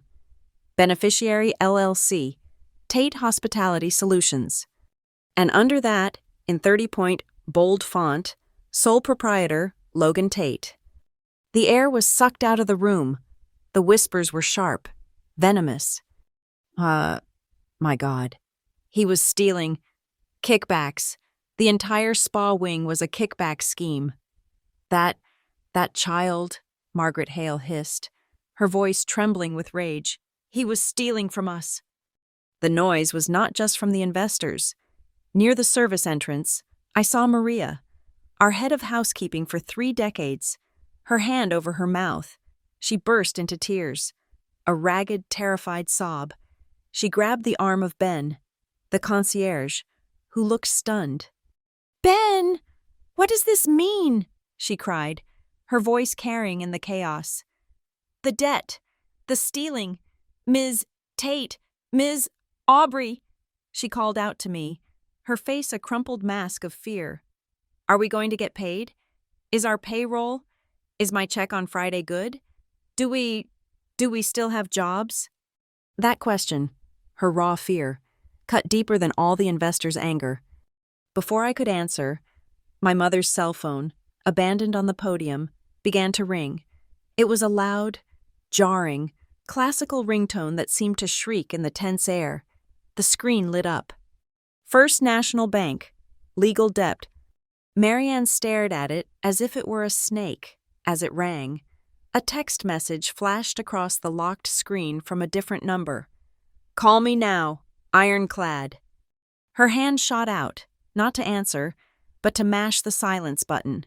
She swept the phone into her purse, her movements jerky and desperate. She couldn't answer. She wouldn't answer. Not in front of 200 witnesses. At that moment, the ballroom doors burst open again.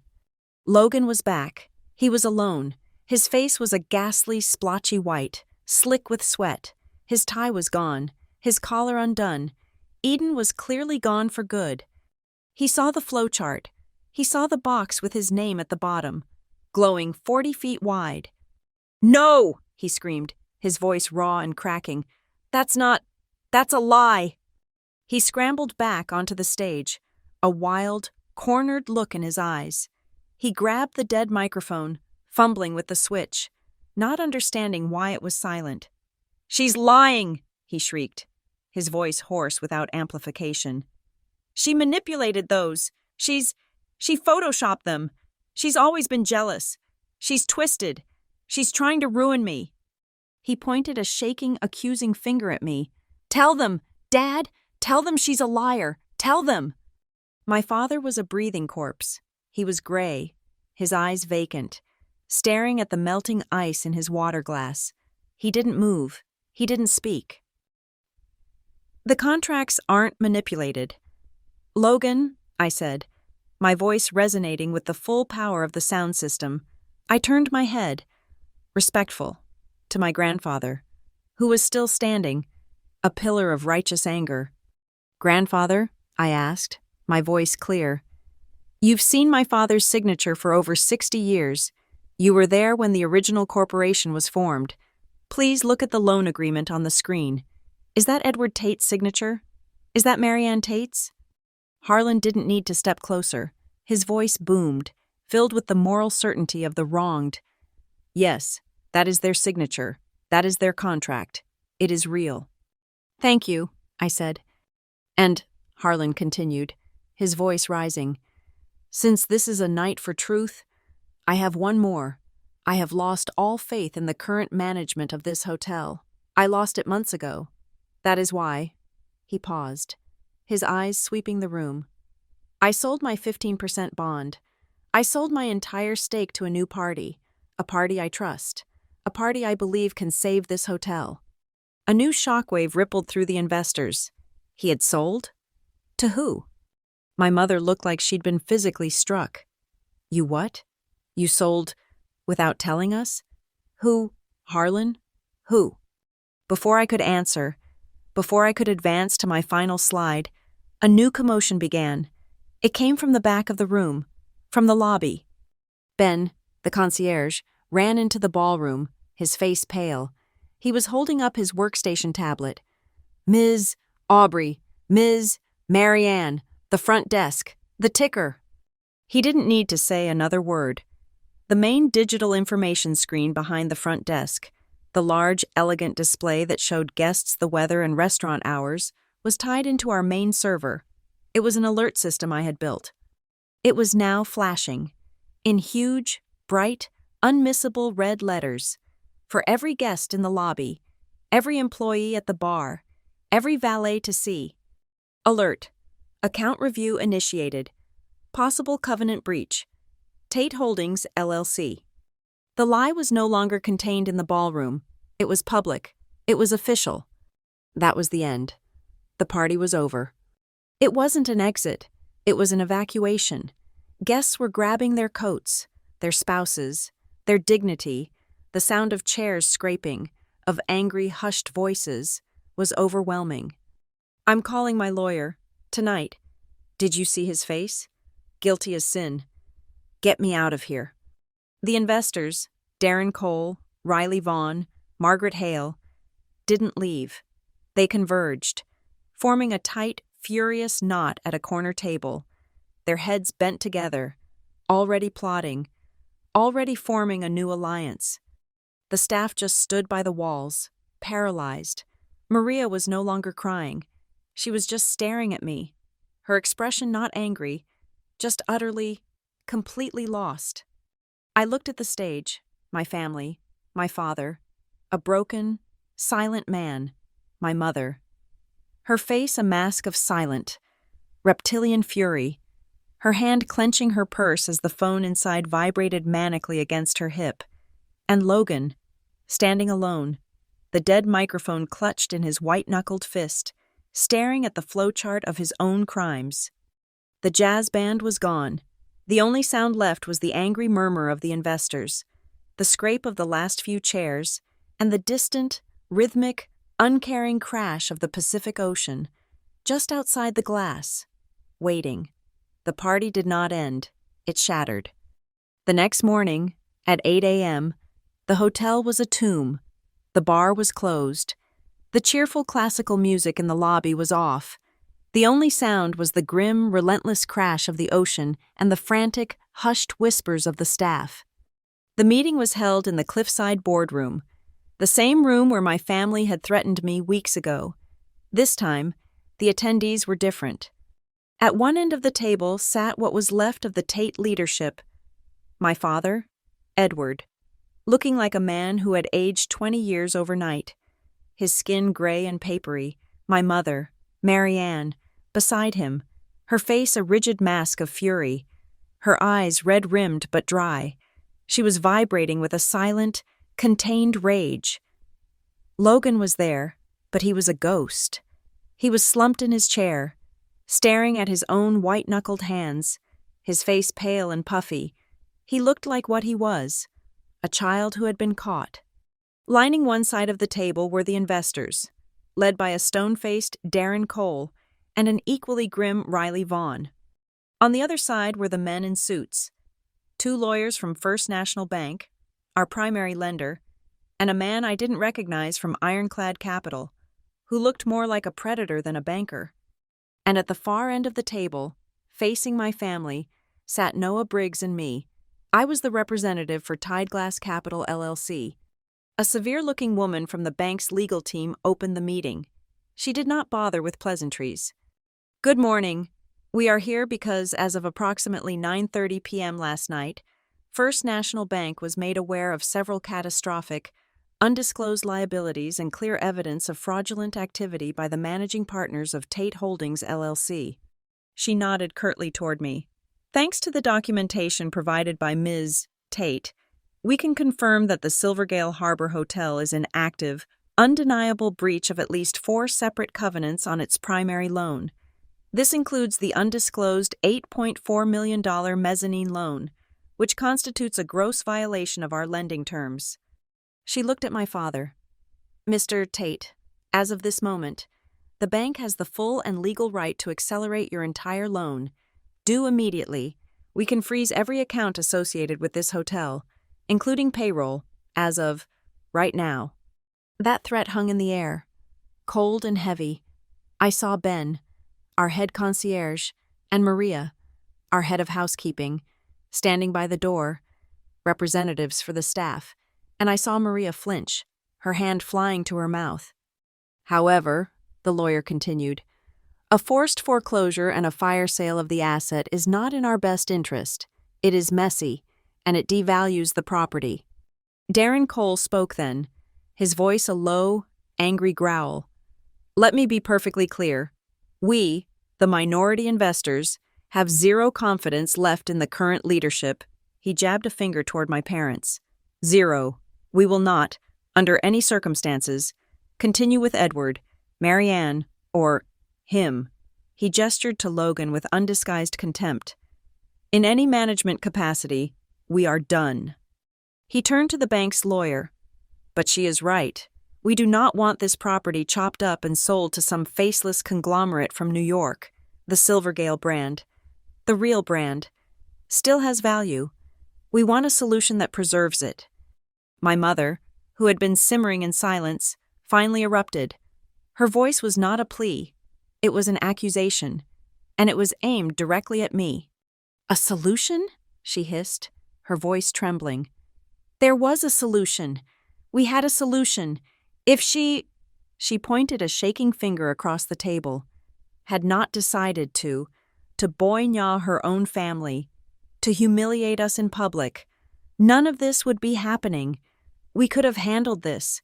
We could have saved our image. We could have secured another round of bridge financing. This is her fault."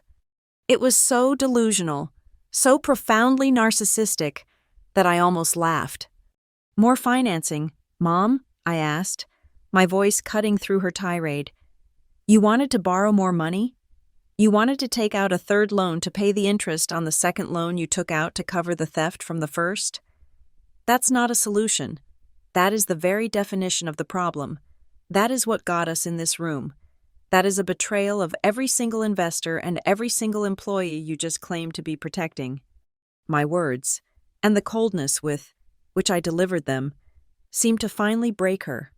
She slumped back, her face crumpling, and for the first time, she looked small. As for the fraud, the bank's lawyer said, her voice dry, it's not an accusation, it's a fact. She nodded to an associate, who tapped a laptop. The large screen at the end of the room lit up. It was not my slide, it was a single, forwarded email. From Logan, Tate, to a contractor name. Subject, Spa Wing, invoice 4402. Hey, thanks, looks good. But you forgot the line item for Cascade. Can you please add construction consulting for $22,000 and resend? Need to get that paid ASAP. We'll add a little extra for you on the next one to make it right. Cheers, L. Logan made a small, choked sound in his throat. He sank lower in his chair, as if he could will himself to disappear. The man from Ironclad Capital watched him with a faint, predatory smile. He was calculating his leverage. The room was silent for a beat, the email glowing like a confession. Well, Darren Cole said, disgust evident in his voice. That settles that. So, what's next? The bank forecloses? Or we're forced to sell to them? He nodded at the Ironclad representative, who just steepled his fingers. There is a third option, Noah Briggs said. Speaking for the first time, his voice was calm, clear, and projected to every corner of the room. He placed a single, leather-bound document in the center of the table. A third option? The bank's lawyer asked, her eyebrow raised. As of 2 weeks ago, Noah said, a new entity became a creditor to Tate Holdings. This entity purchased, in a legal and binding sale, the entirety of Harlan Tate's original 15% senior bond. My father's head snapped up. What? Harlan sold his bond? To who? This bond, as you know, Noah continued, ignoring him, has covenants that predate all of your loans, specifically Section 4B, the acceleration clause, which is triggered by gross mismanagement or criminal fraud. He looked pointedly at the email still glowing on the screen, a trigger which has now, irrefutably, been met. So what? The bank's lawyer snapped.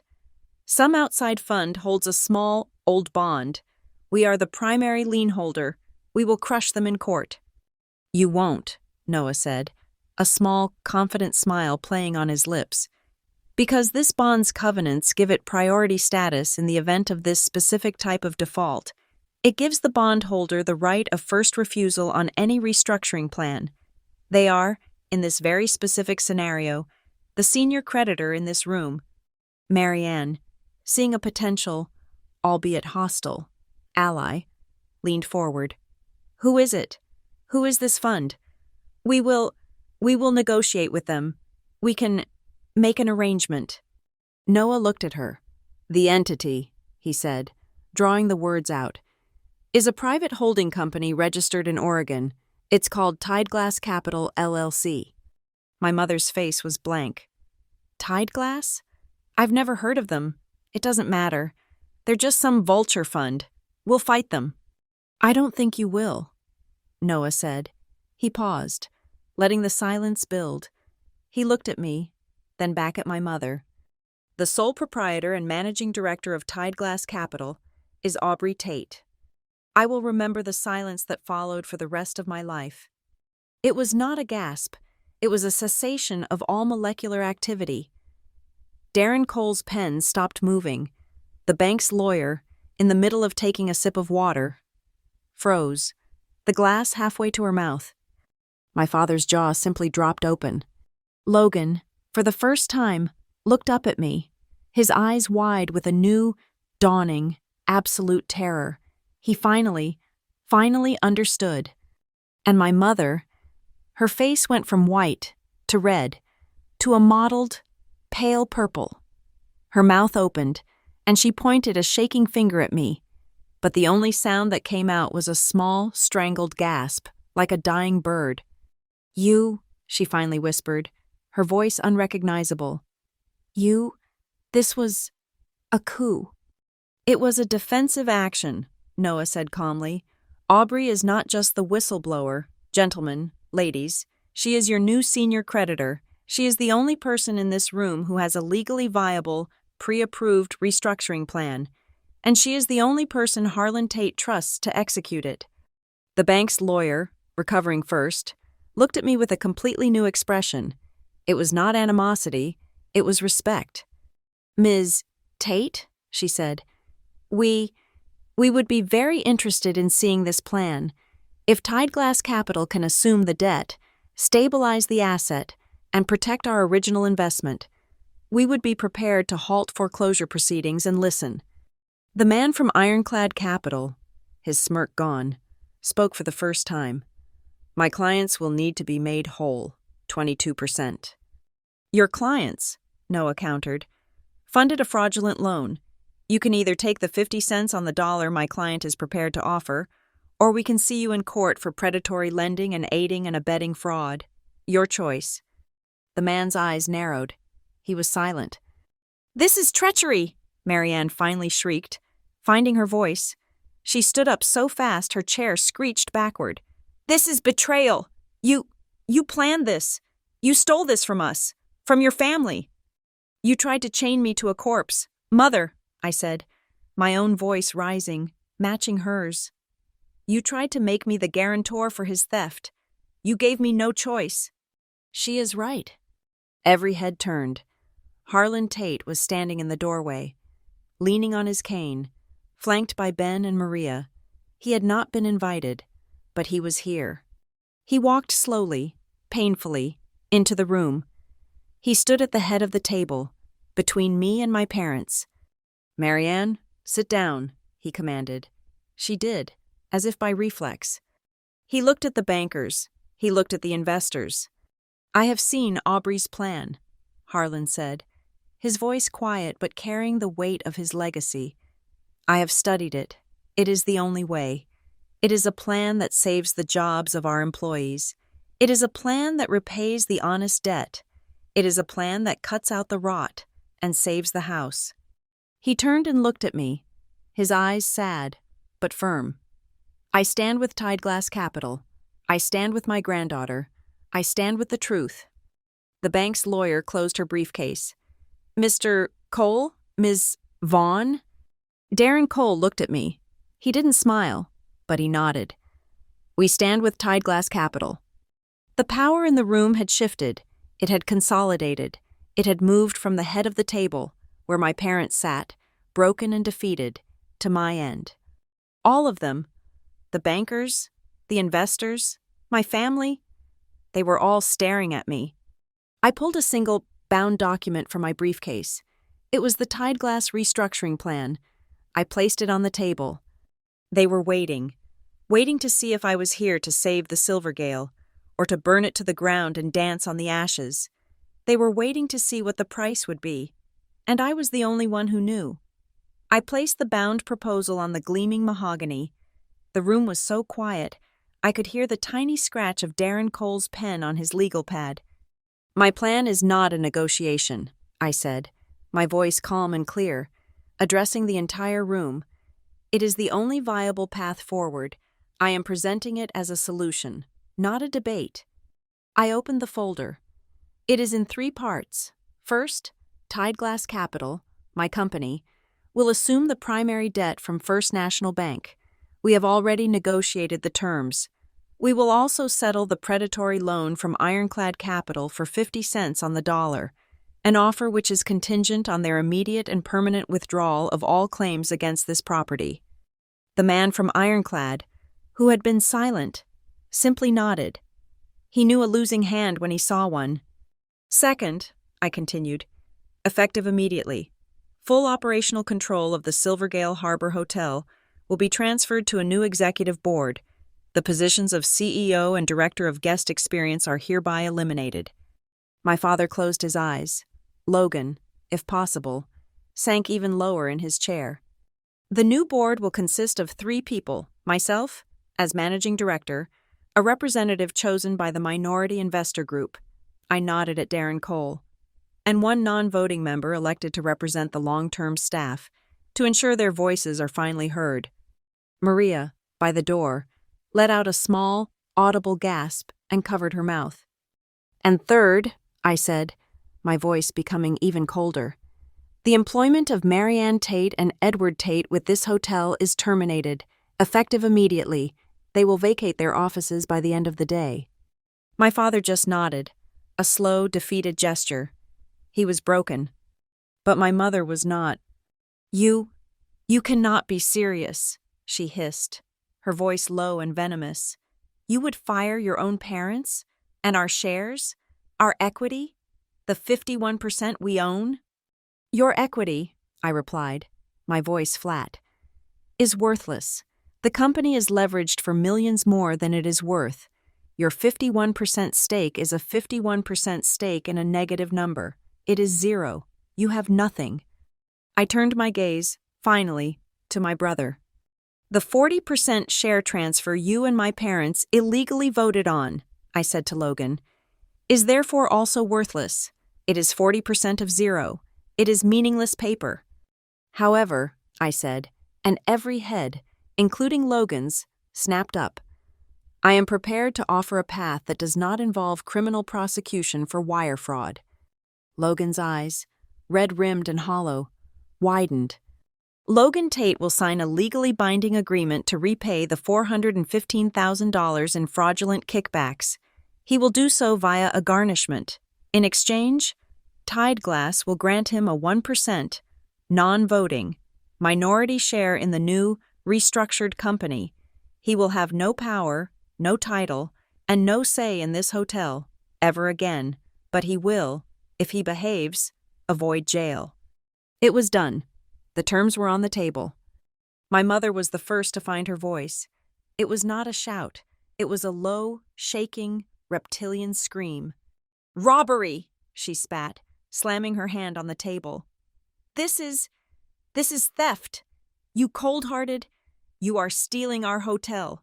You are stealing our home. I will not stand for this. I will sue you. I will sue you for everything you have. I will tie you up in court until you are as bankrupt as you claim we are. Before I could even respond, the bank's lawyer spoke, her voice bored and sharp. Mrs. Tate, she said, not even looking up from her papers. With what money will you be suing your daughter? Your personal accounts, as of an hour ago, are frozen. Your credit lines are severed. The only alternative to accepting this plan is a Chapter 7 bankruptcy, a fire sale. We will call the loan. Ironclad will get their pound of flesh, and you, your husband, and your son will be left with absolutely nothing. Not the 1% your daughter is generously offering. You will be in court, yes, but you will be the defendants in a fraud case brought by Mr. Cole and the other investors. This is not robbery. This is the only lifeline you have. I strongly suggest you take it. My mother's face crumpled. She looked desperate, cornered, searching for an ally. She looked at her husband, who just stared at his hands. And then Harlan, who had been standing silently by the door, spoke. His voice was the final, moral judgment. Marianne, he said, his voice quiet but full of iron, if you sign these papers, this disaster, your shame, stays in this room. The staff will be protected. The Silvergale name will be saved. But if you do not sign, I will walk out that door. I will call the Oregonian, and I will personally tell the entire world the story. The theft, the loans, the lies. I will tell them, in detail, how you and your son tried to destroy the legacy I built. It is your choice. Sign the papers, or be the lead story in tomorrow's business section. It was over. The last move had been played. Darren Cole stood up, closing his own folder. The investor group is unanimous. We back Tide Glass Capital 100%. This is the only way to preserve the brand. We will sign whatever is required. The net was closed. There was no escape. Logan finally broke. His face, which had been a mask of pale terror, crumpled. He looked at me, and his face was no longer that of a man, but of a spoiled, terrified child. He began to cry, not silent tears, but ugly, gulping sobs. Aubrey, he wept, his voice cracking. Aubrey, how How could you do this? How could you do this to me? I'm your brother. Your brother. I looked at him, the years of anger, of jealousy, of being overlooked, all of it just vanished. I felt nothing, not pity, not rage, just a vast, cold emptiness. You did this to us first, Logan, I said, my voice flat and final. You did this to Maria. You did this to Ben. You did this to Harlan's life's work. You did this to me. This isn't a punishment. This is just the consequence. You just finally have to face it. My mother had one weapon left, the one she had used on me my entire life. Guilt. Aubrey, she whispered, her voice suddenly soft, pleading, her eyes filling with tears. Please, don't let them do this. We can fix this. Just us. As a family. Please, Aubrey, we are your family. I let that word hang in the air. Family. I stared at her, at the woman who had planned to strap me to a financial bomb to save her favorite child. I gave her back her own words. I remember what you told me. Mom, I said, my voice just as quiet. In this very room, if you are not on the side of this family, you can't expect to receive a single thing from this hotel. You taught me that. You were very clear. I stood up, closing my own proposal. You were right. I am not on the side of your family. Today, I stand with the truth, and I stand with the Silvergale. The signing was a formality, a funeral. Noah laid the documents on the table. My father, his hand shaking so badly he could barely hold the pen, signed his name, a spidery, broken script, Logan. His sobs now quiet. Signed, a tear dropping onto the page and smearing the ink. My mother was the last. She held the pen, her hand rigid. She stared at me, her eyes filled with a pure, bottomless hatred that I would never forget.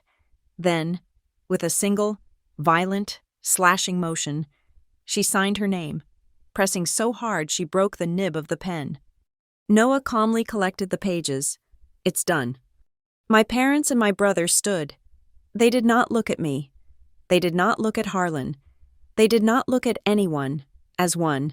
They turned and walked out of the cliffside boardroom, not as owners, not as Tates, just as three defeated people. The heavy glass door swung shut behind them, leaving only silence. That night, the grand ballroom was empty. The party debris was gone. The tables were stacked. A single ghost light glowed on the empty stage. Only Harlan and I remained. We stood by the massive, floor-to-ceiling windows, looking out at the ocean. The storm had passed, the water was calm, and the moon was a perfect white circle, laying a path of light across the waves. You did the hard thing, Aubrey, he said, his voice a low rumble. They gave me no choice, I replied. He reached into the pocket of his old tweed jacket. He pulled out something small, and heavy, and metal. It was an old, ornate skeleton key, made of dark, tarnished brass. This, he said, placing it in my palm, was the key to room 1, the first room I ever built. The original, your parents. They preferred those digital key cards. They put this in a box, but I kept the lock. The original lock is still on that door. I closed my hand around it. It was cold and solid. It was real. You saved the house, he said. He turned, his old, kind eyes meeting mine. I know what this feels like. It feels like victory. It feels like revenge. It does, I admitted, the word tasting strange. That's all right, he said, patting my arm. But you remember this. Sometimes revenge isn't about destroying something. It's about stopping other people from destroying more. He nodded, a final, quiet approval. He turned, and I listened to the soft, rhythmic thump of his cane on the hardwood floor as he walked away, leaving me alone in the vast, silent room. I stood there for a long time, the key heavy in my hand. I looked up at the massive, 40-foot screen. It was black now, a giant, empty mirror. I thought back to the night before, the sound of shattering glass, the look of pure, animal panic on my mother's face, And the sound of my brother's voice, amplified, arrogant, and raw, echoing in this very room as he shouted one single, furious word. What? I realized, in that moment, that it was all over then. The instant I refused to be silent, the instant I refused to sign my name, the instant I pressed a single button and chose, finally, to project the truth onto the wall for the whole world to see. My future, my family, the future of the Silvergale. It was all decided in that one deafening moment. Across the room, the heavy oak doors of the ballroom swung shut with a quiet, final thud. Thank you so much for listening to this story. We would love to know where you are tuning in from. So please drop a comment below, connect with us, and share your thoughts. Be sure to subscribe to Lila Revenge Stories, like this video, and hit the hype button to help this story be heard by more people.